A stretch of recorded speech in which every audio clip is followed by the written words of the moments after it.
Boom! What's going on, everybody? I am Logan, the 64th Gear Jammer Skeele, and this is Toy Talk. Our assembly is complete, and our models are being shipped off to the retailers in last week's video. So now it's time for a new topic! If you missed my series on what it takes to make a die-cast model car or truck, please go back to my channel and get all caught up. It's a great series explaining what all a die-cast model manufacturer goes through to make a model and get it off to your favorite retailer shelves so you can buy it and put it in your collections. For this week, I'm going to talk about the different materials that we can use to make a model and the reasons behind those choices. You may be wondering about the models that are behind me. Well, I've got a question for you. Can you name the material that each one of those models is made out of? Drop your answers in the comments down below, and at the end of the video, I'll let you know which one is made out of what. Also, please take a moment to like, subscribe, and ring that bell to get notified of all of my videos. Now, the big question is this: do you want a unique toy collection that is the envy of all your friends and fellow collectors worldwide? If so, you have come to the right place to learn about all things die-cast and resin. Follow along as I talk about the latest and greatest releases from the top manufacturers in the industry that will make your collection stand out from all the rest. My name is Logan, the 64th Gear Jammer Skeele, and this is Toy Talk. There are many different materials that we can use as manufacturers to make models.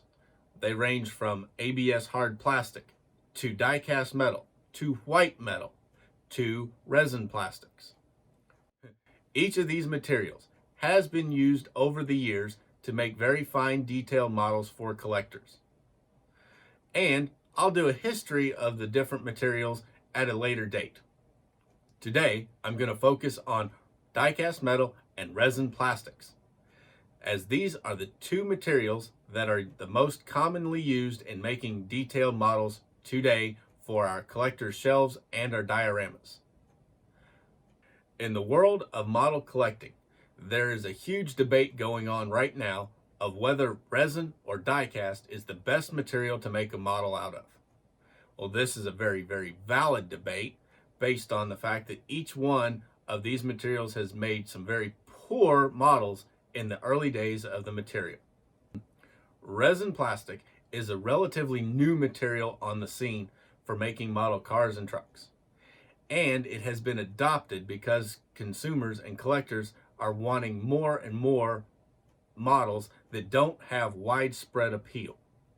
Resin is for small production runs, as the mold creation process is far less expensive than that of a die-cast mold. Die-cast molds, if you'll remember in a previous video that I've talked about, use expensive steel molds that have to be carved out on incredibly expensive machines. And they have to be done in a very complicated process to make the mold. However, resin molds are made with a type of silicone rubber, and they're made in a very simple process of pouring the molding compound around a master and letting it cure. Resin molds require very few castings to be made, usually around 1,200 pieces, for the manufacturer to recover the cost of the molds with a price that is fair to the consumers. This lower return on tooling cost allows the manufacturers to make models that have far less appeal than that of die-cast models, because the retail market is not big enough to sell enough pieces to recover the cost of the die-cast tool. These lower costs also allow the manufacturers to offer a wider variety of toolings and castings available to the consumers. This allows far more variety of totally different models to be on our shelves. On the other hand, die-cast molds require tens of thousands to hundreds of thousands of pieces to be cast in order for the manufacturer to recoup the cost of the toolings and keep the price where the consumers can afford it. This requires the manufacturers to do one of two things. Either they can paint thousands upon thousands of the same paint scheme, like Hot Wheels does, or they can make thousands of paint schemes on each tooling, like DieCast Promotions did. This extreme investment also limits the number of tools that a manufacturer can make, limiting the variety of different models that they can produce to the consumers, which allows the consumers to have lots of different paint schemes on their shelves, but not very many different actual models. Seriously, how many Peterbilt 379s does a collection need? Market size is the determining factor in choosing what material to make a model out of. If the real vehicle has widespread mass appeal, like the Peterbilt 379, then diecast is the obvious choice of material to make the model out of, as the manufacturer will be able to recoup the cost over the thousands upon thousands of different models that will be able to made out of that tooling. However, more limited appeal vehicles like the Chevrolet Bison, well, they still have a following of collectors who like the trucks and like vintage trucks, but that following isn't big enough to make enough pieces to cover a die-cast mold. So that's where the resin comes in. Since resin has so much lower tooling costs, the manufacturers can use resin and make models of these limited appeal trucks and supply customers with more variety for their collections.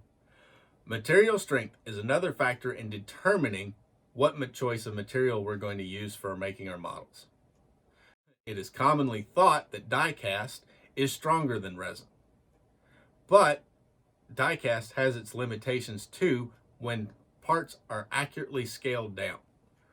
Resin is only fragile in very long, thin parts, such as the frame rails on our trucks.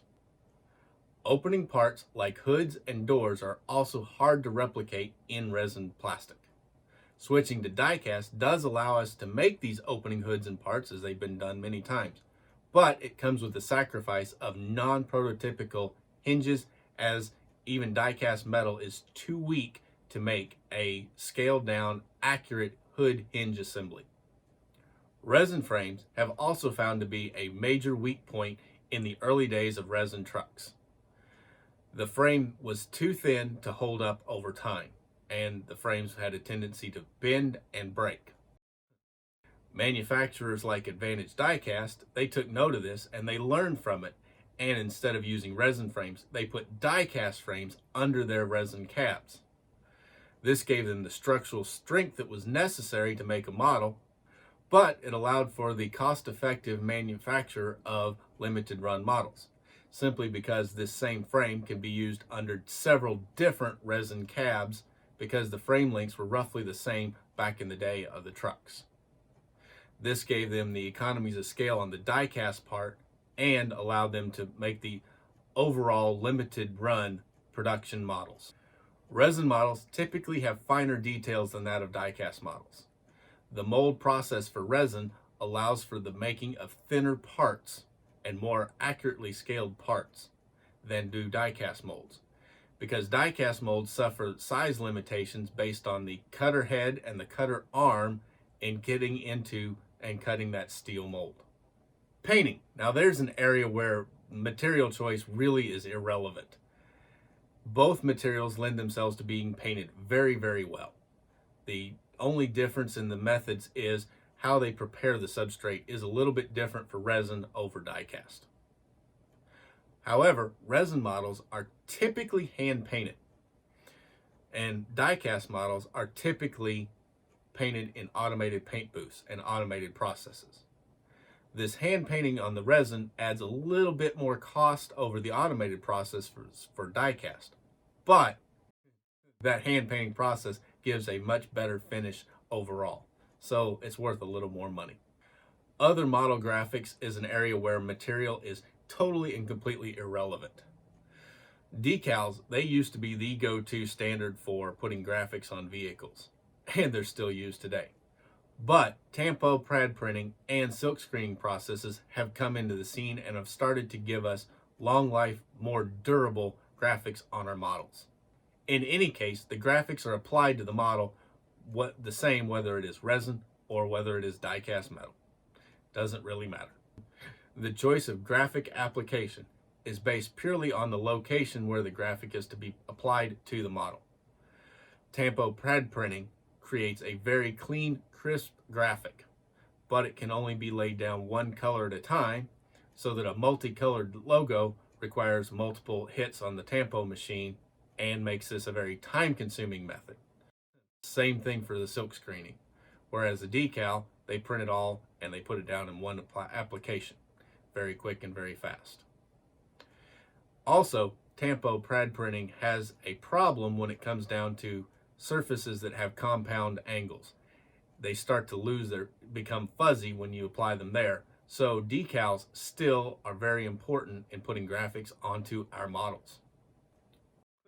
Bottom line, folks, the choice of resin versus die-cast should remain a manufacturer's concern and not be a concern of us consumers.